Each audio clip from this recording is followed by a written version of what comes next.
Next speaker is on the Education Department faculty at University of California in Los Angeles, UCLA, Jeff Scher. Thanks for coming, and give him a hand, please. It's a piece of feminist money.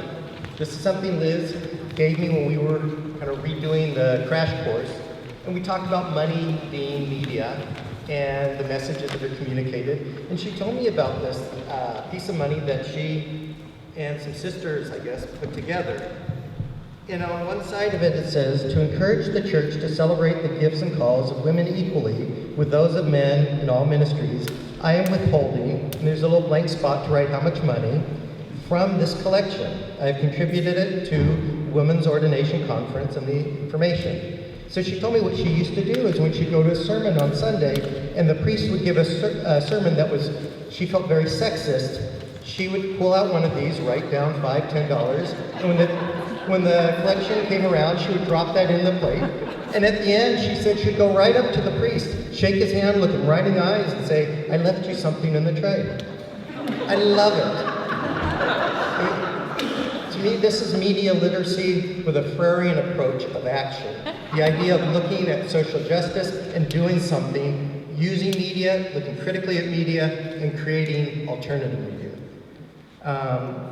So I wanted to mention one other little story here. I was just remembering while I was sitting there. One day we were doing the crash course somewhere at a conference before the conference started, and we both had wireless mics on us. And during the break, she forgot, and she had to go to the bathroom. And the whole time, everybody in there was listening to the conversations she was having in the restroom. It's kind of one of those funny moments. So let me share. I first met Liz Thoman at her home in Shenandoah Street when I took her crash course on media literacy about 30 years ago. That was the beginning of a journey that has taken me into a deep exploration of the field of media education and the power of critical thinking. I've come here to remember and honor Liz and the work she did that has influenced my life and the lives of many others. Her beliefs in social justice and critical thinking were the cornerstones of who she was and what she did. As we worked together, Liz and I had many powerful discussions about the importance this work has for underrepresented groups of people, for women, for the planet, and for everyone who lacks the power to have voices heard and their stories told.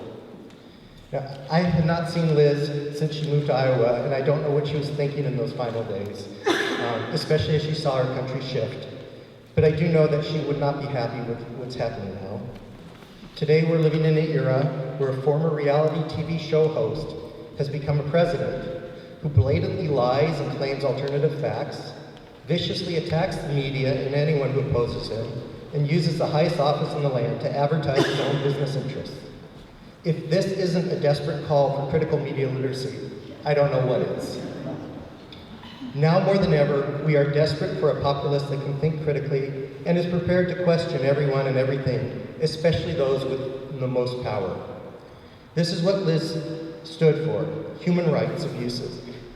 This is what Liz stood for. She supported liberation theology in the 80s when she saw the human rights abuses in Latin America. And for decades, she worked nonstop to build a movement in the United States of media literacy that could enter churches, schools, and the public sphere.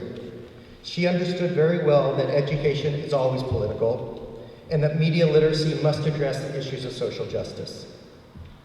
Liz might not be with us for this struggle to retake our democracy and build a caring and just society, but she is one of the giants whose shoulders we all stand on while we continue this work that she began decades ago.